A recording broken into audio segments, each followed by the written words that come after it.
খাতা এন্ট্রি করে পরে আবার বলছে আপনি কে লাগে, দর্শক কে লাগে, দর্শক আমার ভাই লাগে, এই পর্যন্ত। তারপরে আমি আচ্ছা রাখতে আমি এখানে বসে আছি।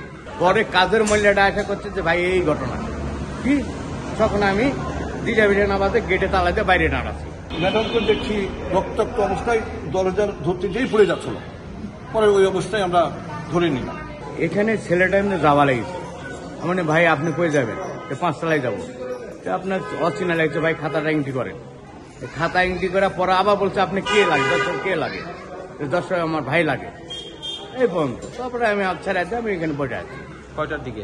আড়াইটায়। তারপরে আমি এটা জানি।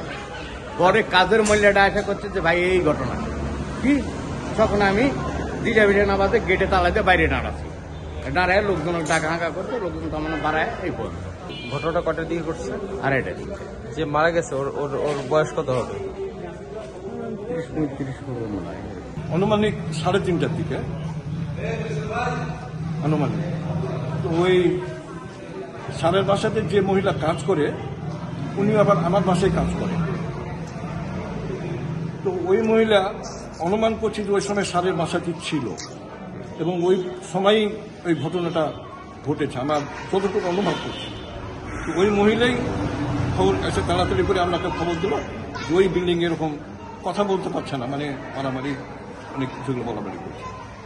তো দেন আমি বাহির হয়ে আমার ভাবিও আর আমার পাশের বিল্ডিংয়ে আবার রাজমিস্ত্রি ছিল কয়েকজন, কাজ করছিল আর বিল্ডিংয়ে, ওনাকে 2-3 জনকে নিয়ে আমি লিফটে উঠে গেছি। উঠে যাওয়ার পরে ওই 2 জনকে দেখছি বাহিরে বারান্দাতে 2 জনই পড়ে, কোনো সারা শব্দ নাই, রক্তাক্ত অবস্থায়। কোন দুজন?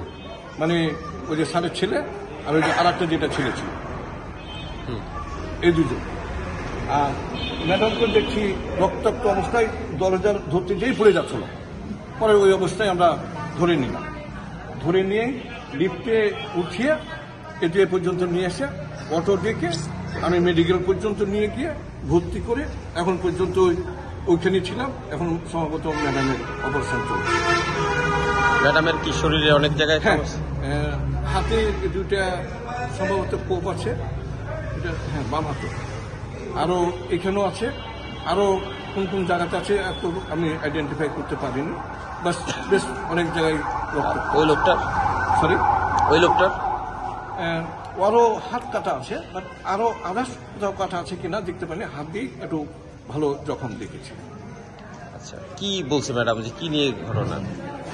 ম্যাডাম ওগুলো তো আমাকে কোনো কিছু বলেনি, যা কথা শুধু আমাকে বলছিল যে আমার ওখানে একটা জিডি আছে, জিডিটা নিয়ে আসেন। এইটুকু জালালাবাদে আমি একটা জিডি করে রেখেছি, আর এবং ওসির সাথে সব কথা বলা আছে, এগুলি শুধু আমাকে বললো, এগুলি আমাকে বললো।